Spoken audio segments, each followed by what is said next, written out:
Hi, I'm Dr. Barbara Mitra, and this is for students studying media and culture at the University of Worcester, and I'm focusing this video on news and news values. So the first thing to say is, what is news? And it's suggested that news, at the very basic level, news is things we need to know or needed to know. Information given to us about things that are happening. It's suggested that now news is something that's bought and sold, a commodity. So it's not just about what we need to know, but what we want to know and what we're willing to purchase. So news about celebrities perhaps, or our favourite pop star or film star. Branston and Stafford suggested that news is interesting new happenings as presented or mediated by news media.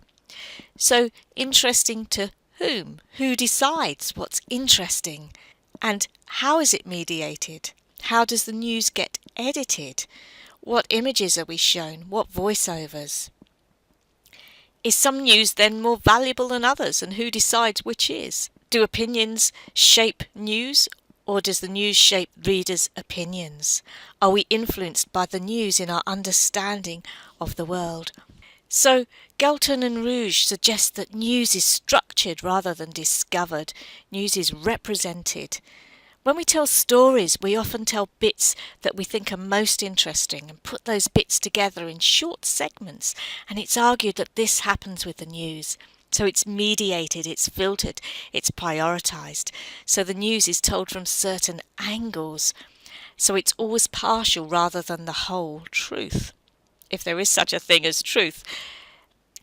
So we should therefore think critically and academically about the news. We should also note that there are differences then in the news that we see, read or hear, depending often on the sources that we look at. So two types of news stories are hard news stories and soft news stories.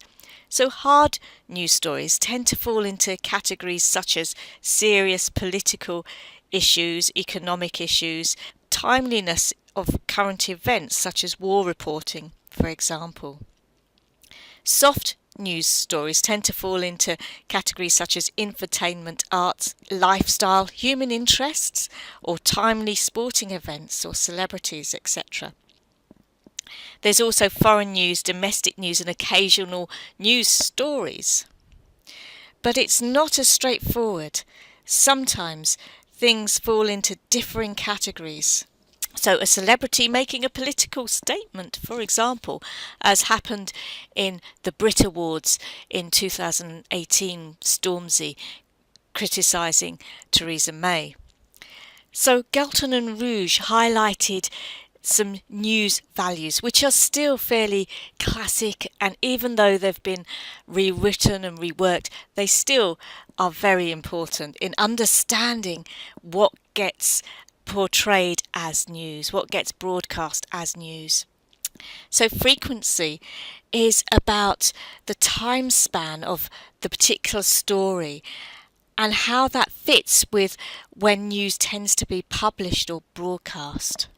So some have reworked this as immediacy. Threshold is about the scale of a story's scope, the number of people affected, sometimes described as magnitude. Unambiguity. So does it have straightforward heroes and villains, notions of right and wrong clearly understood? Meaningfulness is how relevant to the audience. Will they understand it? Is it meaningful? Unexpectedness is the event shocking, bizarre, out of the ordinary. Continuity is about stories that are already prominent. It might have been in the news for weeks or months. Composition is about the balance between hard and soft news stories, and sometimes a story might be chosen for balance. There's elite nations and people, so either large, rich, powerful countries or dominant countries, or elite people that are picked up on because they're in those stories. personalization or personification, individuals or human interest stories, and of course negativity. Bad news is more newsworthy than good news. So some other ideas could be, for example, nations that have had particular historical connections might figure more in news. News, of course, is 24 hours these days, so the commercialisation of news might lead to broadcasters drawing on things that are commercially appealing. And of course, some news might try and fit into the lifestyle of the audience, so fitting particular demographics rather than news as freestanding. So we can think about who is being represented in news, who's represented unfavourably, who's chosen to be experts, what myths and ideologies are present in news stories.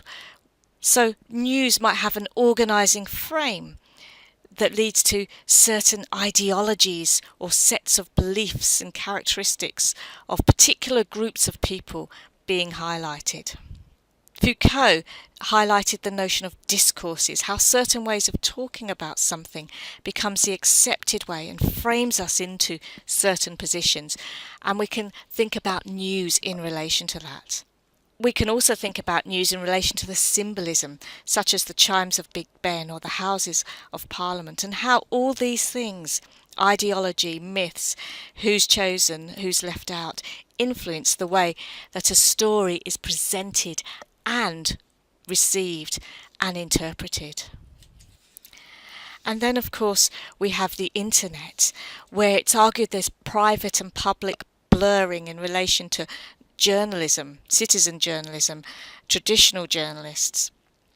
Twitter and social media are sources of news stories, and organisations like BuzzFeed also kind of have set themselves up in relation to telling news. It's argued, though, that social media tends to offer short fragments of information from official and unofficial sources. Some describe those that only get their news online as accidental news junkies. And that's all I'm going to say about news and news values. But there are a number of references that you can look at and numerous sources online in relation to these topics. So thank you for watching, and this is my email if you want to get in touch.